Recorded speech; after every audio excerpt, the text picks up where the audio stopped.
আগামী 9 তারিখ রাত্রে আমরা রাত 9টার সময় আমাদের জন্য স্লট বরাদ্দের জন্য আহ্বান জানিয়েছি। আমাদের পক্ষ থেকে আমাদের আমির ডাক্তার শফিকুর রহমান সাহেব তিনি জাতির উদ্দেশ্যে সর্বশেষ বক্তব্য রাখবেন। হামলা করা এগুলো ধারাবাহিকভাবে ঘটে যাচ্ছে, যদিও এগুলো সম্পর্কে আমরা বারবার আইন শৃঙ্খলা বাহিনী এবং নির্বাচন কমিশনকে দৃষ্টি আকর্ষণ করেছি।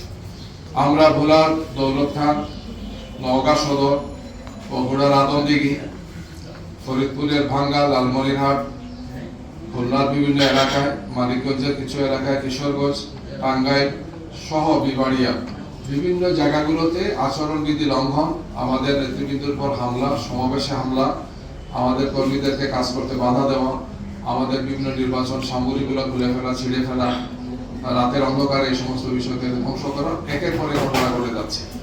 আমরা আপনাদের মাধ্যমে সরকারকে এবং নির্বাচন কমিশনকে এগুলো দৃষ্টি আকর্ষণ করছি।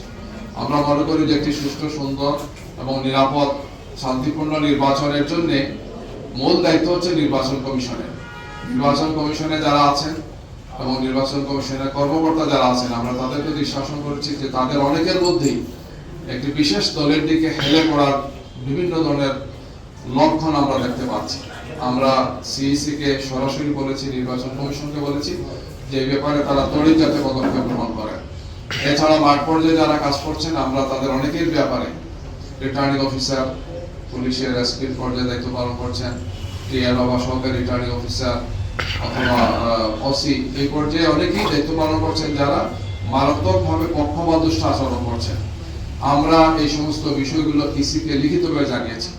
আমরা আশা করছি যে ইসি পক্ষ থেকে, ইলেকশন কমিশন এবং সংশ্লিষ্ট যারা আছে তাদের পক্ষ থেকে এই ব্যাপারে প্রয়োজনীয় ব্যবস্থা তারা তড়িৎ গ্রহণ করবেন।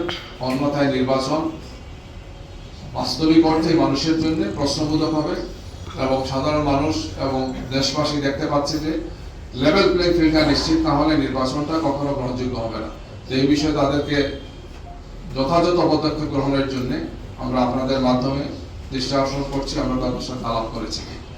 আমরা আরেকটি বিষয় জানাতে চাই যে আপনারা জানেন যে নির্বাচন কমিশন সিদ্ধান্ত নিয়েছে যে বিটিভি এবং রেডিওতে রাজনৈতিক দলসমূহের বড় বড় দায়িত্বশীলদের বা শীর্ষ নেতৃত্বদের বক্তব্য। তো আমরা এই ব্যাপারে গতকালকেই জানার পরেই ইসিকে আমরা চিঠি পাঠিয়েছি। আগামী 9 তারিখ রাত্রে আমরা রাত 9টার সময় আমাদের জন্য স্লট বরাদ্দের জন্য আহ্বান জানিয়েছি। আমাদের পক্ষ থেকে আমাদের আমির ডাক্তার শফিকুর রহমান সাহেব তিনি জাতির উদ্দেশ্যে সর্বশেষ বক্তব্য রাখবেন। তো আমরা তাদেরকে চিঠি দিয়েছি, তারা রিসিভ করেছেন এবং তারা আমাদেরকে জানাবেন। নিশ্চিত হওয়ার পর আমরা আপনাদেরকে জানাবো, দেশবাসীকে জানাবো, দুনিয়ার বিভিন্ন জায়গায় যারা আছেন আমরা তাদেরকে জানাবো যে আমাদের আমিরের সেই বক্তব্য দেশবাসীর উদ্দেশ্যে ত্রয়োদশ জাতীয় সংসদ নির্বাচন এবং বিশেষ করে গণভোট যেটি হচ্ছে এই বিষয়ে আমাদের বক্তব্য তিনি তুলে ধরবেন।